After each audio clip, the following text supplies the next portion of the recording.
We live in an unprecedented age of information and misinformation, of scientific breakthroughs and pseudoscientific nonsense. It has never been more vital to ask, how do we ensure we do not fall for all the lies, and that we make the most of what the modern information landscape has to offer? I believe we can take our lessons from an unlikely source. We can look at pseudoscientists and cults to see exactly how they fool people into believing absurdities, and how many of those dynamics are worryingly replicated on the internet today. We'll be looking at astrology, apocalyptic religions, and certain social media influencers to see what each of them can teach us about how to spread nonsense as quickly and effectively as possible, and how we can move past these disturbing trends into a new way of approaching this dizzying world of endless information. Before we get started, I want to remind you all more than ever not to take what I say here uncritically. I am just proposing one way of looking at these issues. It is not the only one, it is certainly not a perfect one, and I fully encourage you to build, correct, and refine it. Let's begin by looking at the fascinating history of pseudoscience, and how philosophers and scientists have attempted to study and define it. But if you want to avoid misinformation or pseudoscience in your newsfeed, then you should check out today's very kind sponsor, Ground News. Ground News is a website and app that gathers related articles from thousands of sources around the world in one place, so you can compare how different outlets cover the same story.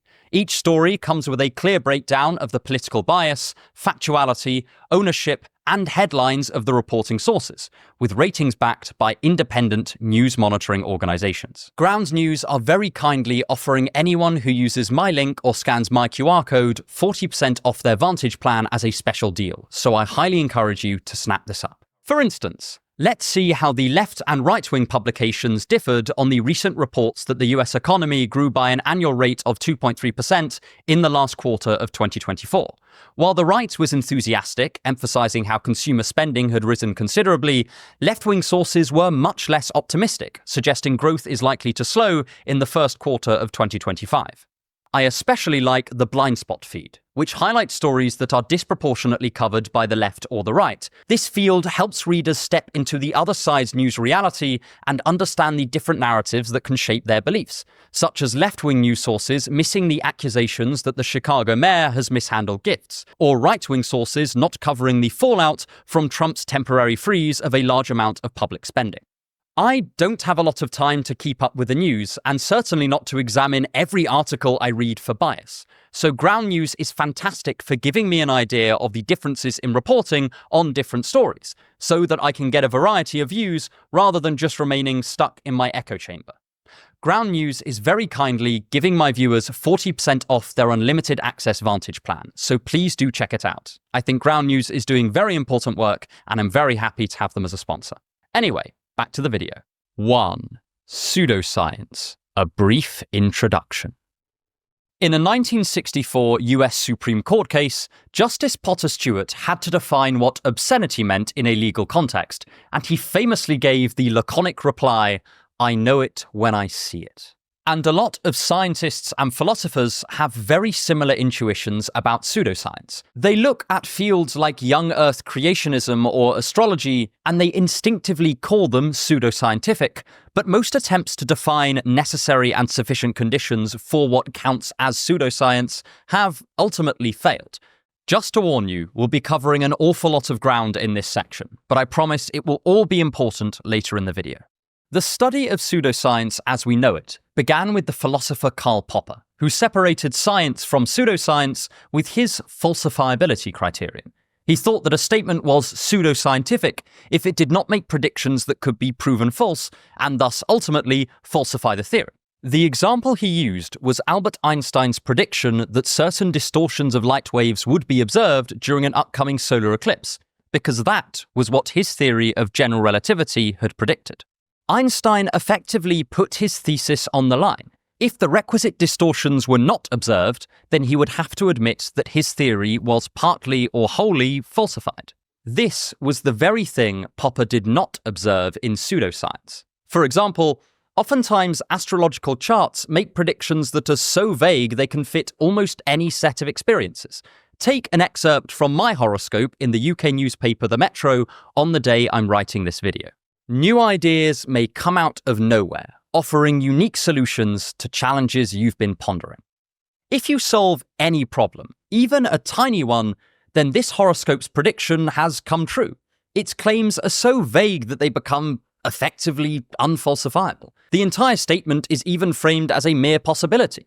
New ideas may come out of nowhere is trivially true. It is basically always the case unless I'm in a coma or are recently deceased, in which case I'm very unlikely to have read the horoscope. However, Popper's definition ultimately has a couple of significant flaws. The first is that it excludes statements most people would still call pseudoscientific. A creationist theory of life does make certain predictions. It predicts that species will not change over time and that there will not be a carbon-dated fossil record that goes back more than a few thousand years. It is just that these statements have been falsified. It seems the problem isn't necessarily that the statements are unfalsifiable, but how people react to the statement's falsification. Do they accept it, or do they unjustifiably reject it? Put a pin in this, because in about 2 minutes' time it's going to be very important. At the same time, sometimes we do reject the supposed falsification of scientific theories for very good reasons. When irregularities were observed in the orbit of Uranus, this technically falsified the predictions of Newtonian mechanics.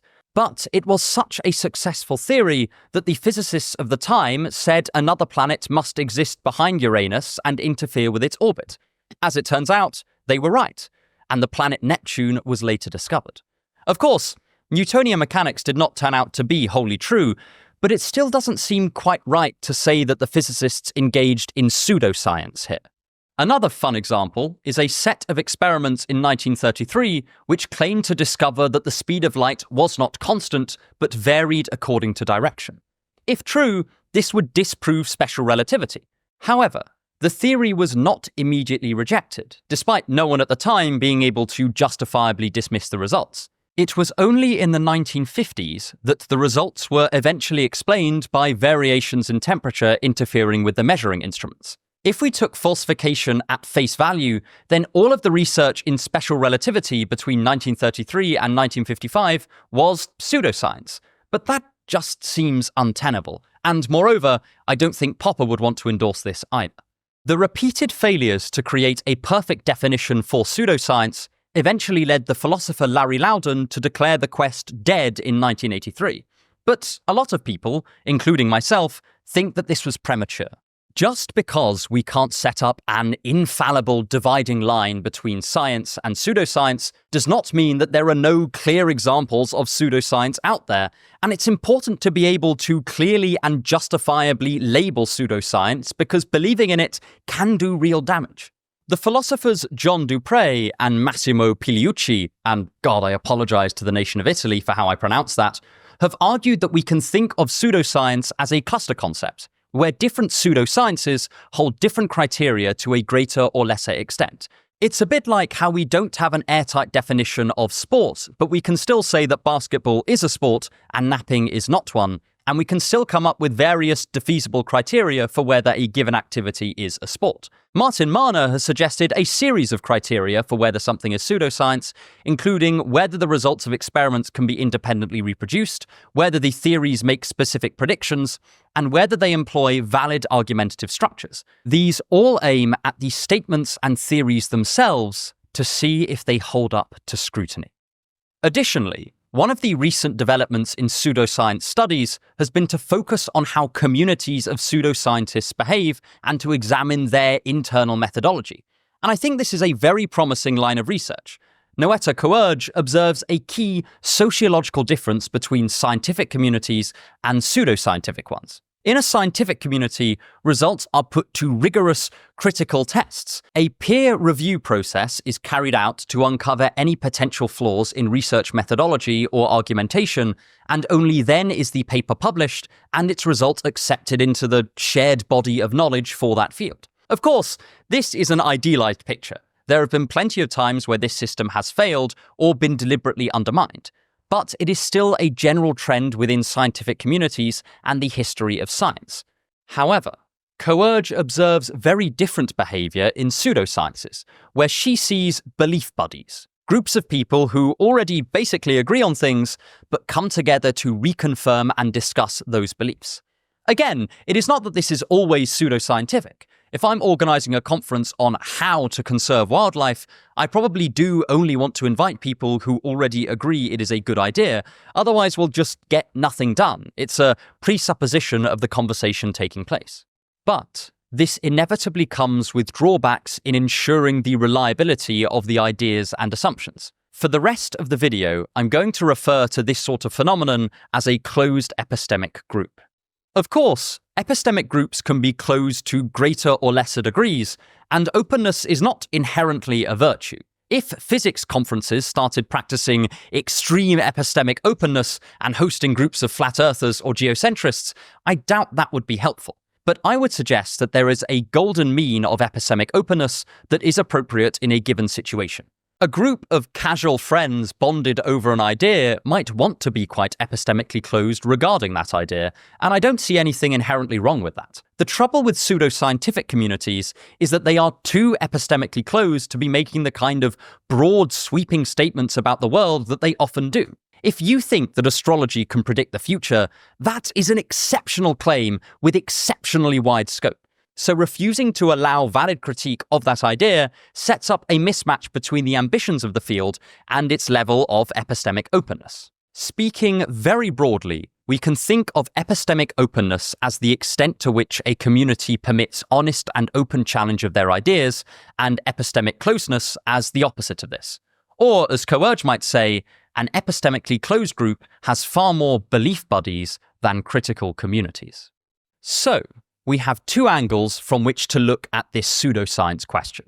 There are the statements and theories of pseudoscientists, which tend to violate certain scientific norms, like but not limited to falsifiability, and the way their communities are constructed, which lack the kind of critical analysis that would make their claims and statements seem plausible. Neither the content nor the process justifies the confidence given to the assertion. And to explore the dynamics of epistemically closed groups in more detail, I want to move on to perhaps the most extreme example of one, the cult. If you want to help me make more videos like this, then please consider becoming one of my wonderful supporters on Patreon. The link is in the description. 2. Cults and epistemology. The word cult has become so sensationalized that it is almost impossible to talk about them in a serious manner. So in this section, I want you to strip away all of the emotional associations that you have with cults and just think of them as a group with most of the following properties. 1. A claim to have esoteric or specialized knowledge ignored by everyone else. 2. The veneration of a leader or set of leaders. 3. A disdain of any challenge to the group's beliefs, or not permitting those challenges. And 4. An exclusive commitment to the group above all other social ties. These are all taken from Stephanie Alice Baker's work on cults. Like defining pseudoscience, defining a cult is very difficult, and there will be borderline cases. And just for the record, I've not included all of the criteria here, but just the ones most relevant for our discussion. Some of the lists of criteria for identifying a cult span multiple pages. It's fairly well known that cults and pseudoscientific beliefs often go hand in hand. This is because the combination of claiming to have esoteric knowledge and being unable to question that knowledge is almost perfect for creating pseudoscience. Stefan Lewandowski has pointed out that when pseudoscience gets a positive reaction from a group, other members of that group, and anyone who observes them, become more likely to believe it. They take the group consensus as evidence. For example, apocalyptic cults often rely on pseudoscientific ideas to predict when the end of the world will come, and these ideas are not revised even when the fated date arrives and the world remains spinning. The Seekers, a UFO cult, predicted that the world would end in 1951.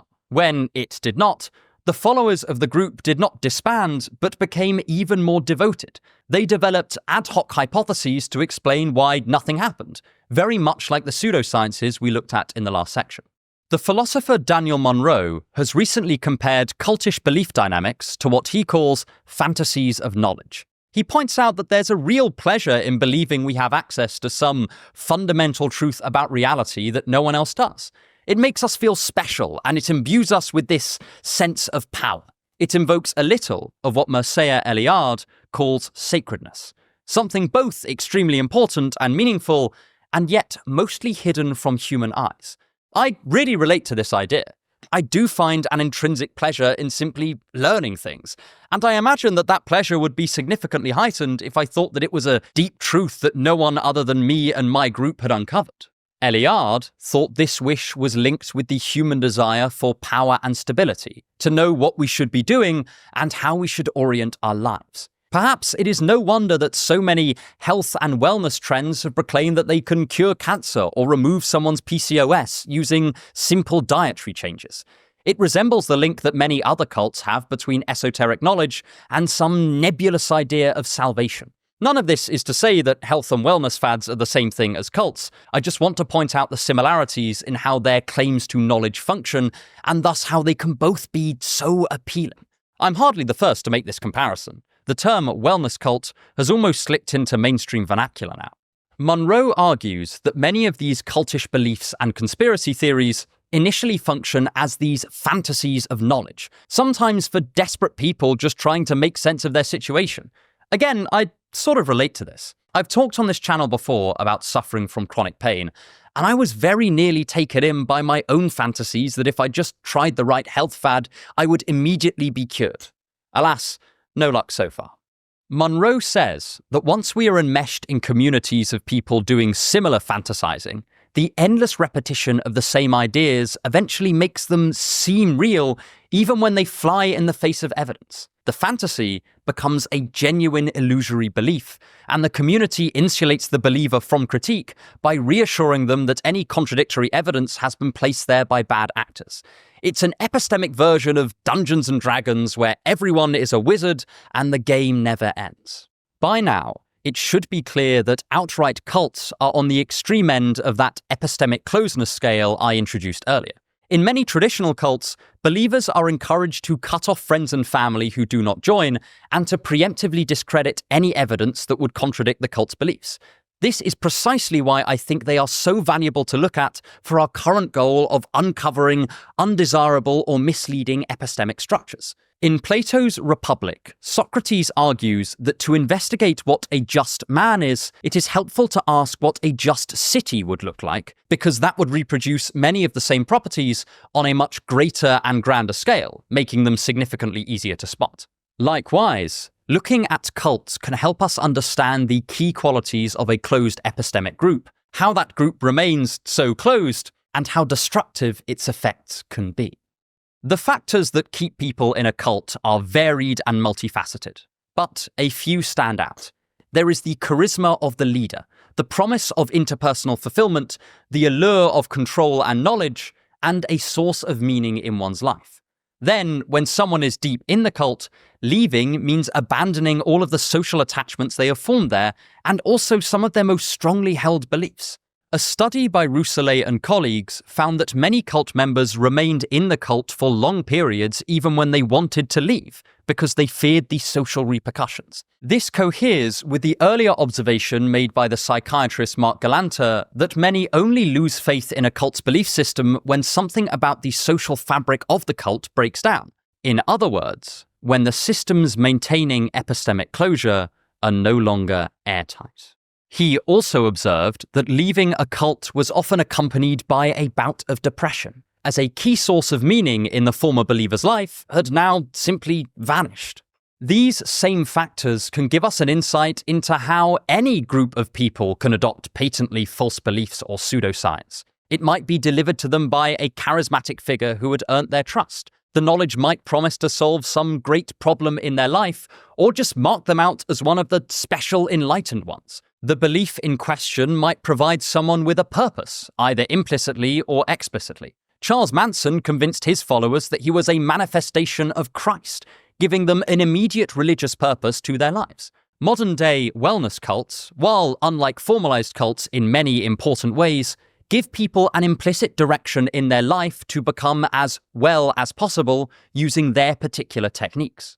I'm sure many of you can figure out where I'm going with this, and I may have even put it in the title. These methods of creating an epistemically closed group are certainly not limited to pseudosciences and cults. These are just the most recognizable examples of them.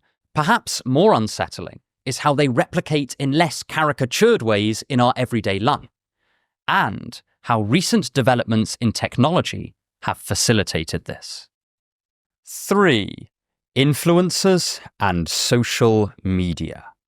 This section is mostly going to be me telling you not to blindly rely on people like me for your information, which means a fair few of you will end the section going, aha, but this guy has told me to not just rely on him. That probably means he is more reliable than most. And I do try to be, but I would still encourage you not to make me or this channel any kind of exception to the rule.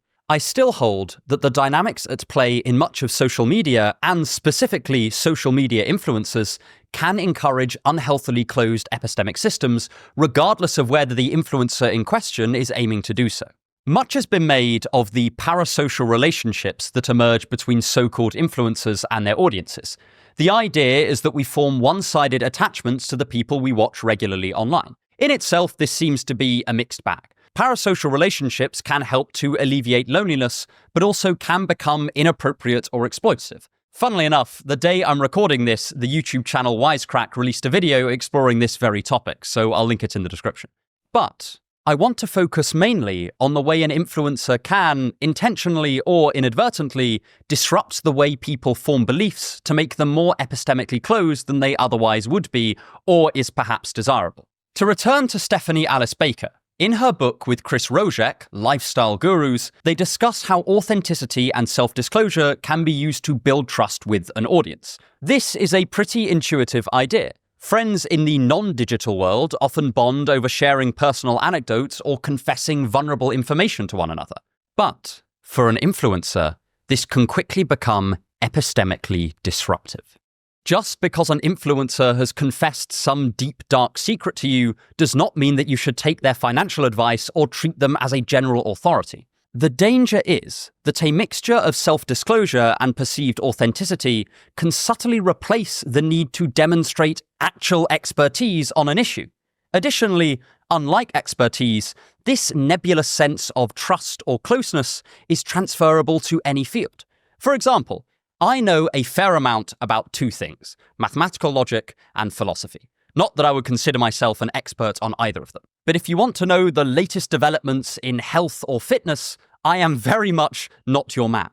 Of course, deep down, we already know that just because I've read a bit of Nietzsche doesn't mean I'm a good source of information on other topics. But if we just trust someone in this vague, unspecified sense, it is very easy to treat everything they say as definitely reliable until proven otherwise. If someone truly does have knowledge on something, this is all well and good. The problem comes when someone sharing their private life on Instagram implicitly makes you more likely to trust their advice about medicine or finance. The amount of questionable cryptocurrencies being pushed by influencers whose content is not even about these investments is a testament to just how powerful this nebulous trust relationship can truly be. Now, I'm not saying that influencers, even those you really dislike, are cult leaders. A cult leader's power and control over their cult is orders of magnitude greater than that of a social media influencer over their audience. My point is that a similar over-reliance on a particular perceived authority for information can emerge, often on very broad and disparate topics, without a good epistemic justification for doing so. While a cult leader may use their charisma or some form of social proof as their route to being uncritically believed, the influencer can use their perceived authenticity. This may not even be deliberate. I know that when I've watched a channel for a while, I start to implicitly trust the presenter more. It is the effect of this subtle parasociality, and it may even just be human nature. We are social beings, and for the vast majority of our history, we could not see someone so much and yet have so little contact with them in a real physical sense. Moreover, I suspect that this parasociality gives the opportunity for followers to develop fierce loyalties towards the influencer, which has the potential to quell dissenting views pretty quickly within the space that they dominate. To be frank, this is basically speculative on my part, but it follows naturally from the factors we've already discussed. If an influencer has a following that largely likes them and they do not garner hate follows instead, then the emotional attachment formed to that influencer may make people want to defend them from criticism, regardless of whether they deserve that criticism. Again, I want to clarify that this is just my speculation and my anecdotal observation. I've not been able to find any peer-reviewed search that examines this question either way. But if it is true, it is another way that social media dynamics can replicate cult dynamics in a much less severe form, and thus make them more epistemically closed as a result. Another hot topic has been social media echo chambers. The thing is, these are quite difficult to study. While it's clear that voluntary echo chambers can emerge online, where communities come together and isolate themselves from critique, the jury is still out on whether algorithms themselves do create echo chambers, and to what extent this varies between platforms. I've left a few sources in the description if you want to check them out. But for the sake of this video, I will limit our discussion to these voluntary echo chambers. Here, we see yet another example of these closed epistemic systems manifesting online. In the same way that there might be belief buddies in pseudoscience conferences or cults, communities congregate around a set of shared beliefs that are then unlikely to meet critical challenge. Again, I don't think this is necessarily bad. People have always gathered over mutual beliefs, values, and interests, and this seems like more of a continuation of that general trend or human propensity than a radically new phenomenon. The difference comes in the ability to isolate yourself from dissenting opinions. Whereas in the non-digital world, we are often forced to encounter people who disagree with us, be it at work or school or with relatives, in the digital world, we can deliberately avoid dissenting thought almost entirely, or only confront it in caricatured forms presented by our own team. While research into this tendency is in its preliminary stages, some mathematical models have predicted that this would lead people to developing ever more extreme opinions. It is what Byung-Chul Han calls the death of the other.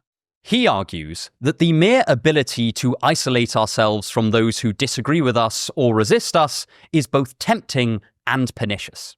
It is tempting because encountering disagreement is often unpleasant, especially if it is delivered inconsiderately, as is often the case online. But Han also thinks it is pernicious because isolating ourselves from dissenters and dissenting information can have extremely harmful effects, both personally and societally.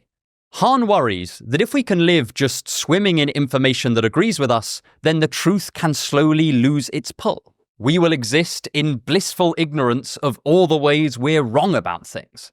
By the time we're forced to encounter a genuine critique of our position, we'll be so confident in our beliefs that it will just have little to no effect on us. This mirrors the observation we made in Section 2 about how cult members often do not lose faith in cult doctrine before some aspect of the cult's social structure shows its flaws.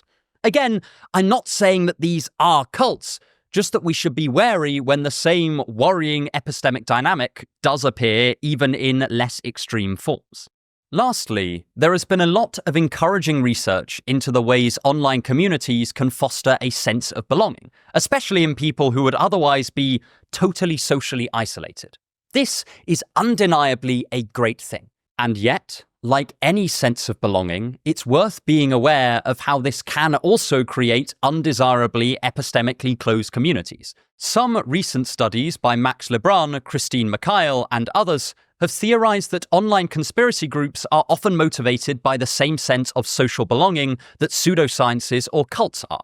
Then, the sense that they are on the same team and that they are part of a wider tribe or movement helps to insulate them from valid critique, enmeshing them in a web of further belief buddies. It's not that there is no disagreement within the group on details, but rather that the core tenets of the conspiracy just can't be questioned. If a sense of belonging can disrupt reliable belief formation in major ways in online conspiracy groups and cults, it may do so in minor ways in less extreme online groups. This is definitely speculative, but it would be consistent with Solomon Asch's replicated findings that our judgments are highly influenced by the judgments of those around us, and, by extension, are probably highly influenced by our social circle. Just to reiterate, influencers are not cult leaders and social media communities are not cults. But many of the same factors that cause people to believe in absurdities in cult situations or in pseudosciences seem to manifest to a lesser extent within these social media spaces. And in an increasingly digital age, this is worth knowing about, reflecting upon, and is also certainly worth some more empirical research conducted by people far more qualified than I am. But why am I talking about this? Why should we care about all of these structures that can disrupt belief formation? Well, it's because I think we can do something about it. 4. Knowledge, truth, and communities. One of the most difficult truths to swallow is just how wrong we humans can be about almost everything. This was succinctly put by Socrates when he was defending himself from prosecution and uttered the famous phrase, "I was conscious that I knew nothing," which is sometimes reported as, "I know that I know nothing." This saying comes from Plato's Apologia, and Socrates uses it to motivate his curiosity into unfettered and unbridled inquiry. He narrates how this awareness of his own ignorance caused him to consult poets, craftsmen, and anyone he came across to learn what wisdom was. As a result, he does not claim to be wiser than others because he knows more than them, but rather because he is aware of just how much he does not know. So while he may not have all that much knowledge, neither does he have the illusion of knowledge. This self-awareness and epistemic humility is what Socrates thought set him apart from many other thinkers of the day, and it's supposedly why the Oracle of Delphi thought that there was no one wiser than he. Now, you can dispute whether the Socrates of Plato's dialogues lives up to this ideal, but I still think it is an ideal worth learning from. Effectively, this video aims to make you aware of just some of the structures that can implicitly affect the way that you form beliefs, and how more obviously harmful dynamics from pseudoscience or cults can manifest in less extreme ways in online spaces, and indeed in your everyday life. But there is a pessimistic temptation here to throw up our hands and proclaim that there is no hope, that if these distorting mechanisms are basically everywhere and affect basically everyone, then we are forever cut off from truth or honest inquiry. However, I would caution against this. Just as communities can become epistemically closed, they can also open up again. It will almost certainly take a lot of effort, but we can work towards building more critical communities, both online and offline. I want to return to Nareta Coerge's paper on pseudoscientific groups, because alongside the more depressing analysis of their inner workings, she notes several aspects of genuine investigative inquiry that we can all learn from. The first is the strict scrutiny given to new ideas and the ability to revise old ones in line with new evidence. This helps to ensure that any proposed theories are given the appropriate level of consideration. At first, they are merely conjectures or hypotheses, and then they are preliminary results.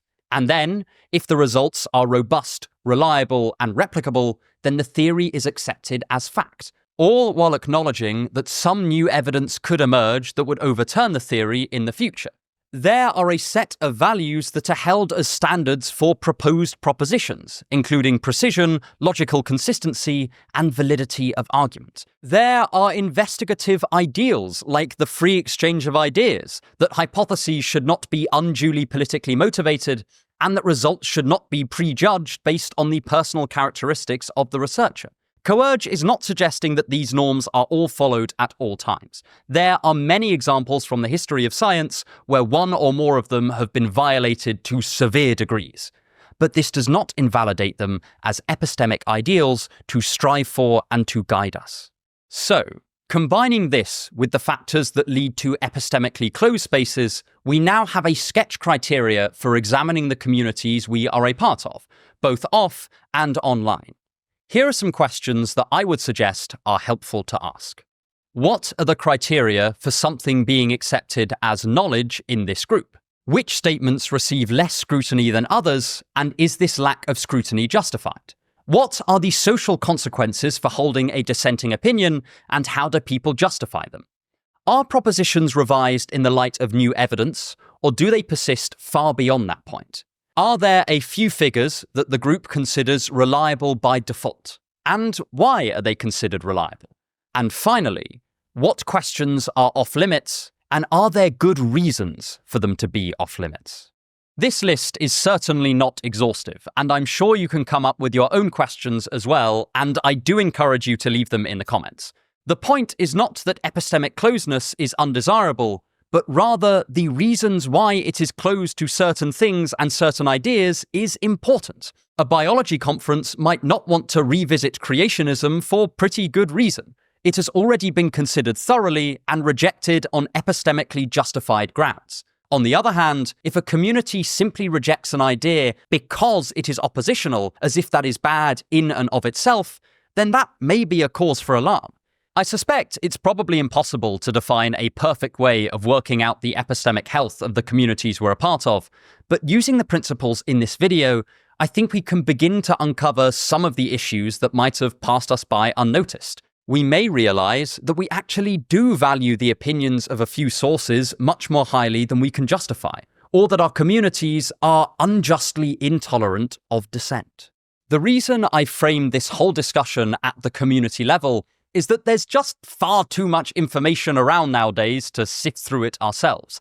None of us have the relevant expertise to examine the latest thinking in physics and biology and sociology and politics and philosophy and literature and psychology and so on. So our next best bet is to maximize the collective reliability of the communities we are a part of. The difference between an epistemically healthy community and an unhealthy one is the difference between astrology and general relativity, between alchemy and modern chemistry, and between a society that stays in touch with the truth and one that loses its way. To again draw from Nourge, it is not enough to dismiss pseudoscientists or cultists as fools. Some extremely clever people have fallen into one or both of these camps. I think it is more fruitful to look at how these unreliable beliefs are proposed and maintained despite consistent evidence to the contrary, and to avoid these social structures, both in our own lives and in our societies. But if you want to learn more about how to examine your own beliefs and learn Socrates' own questioning model, I have a video on that topic right here. Thank you so much for watching, and have a wonderful day.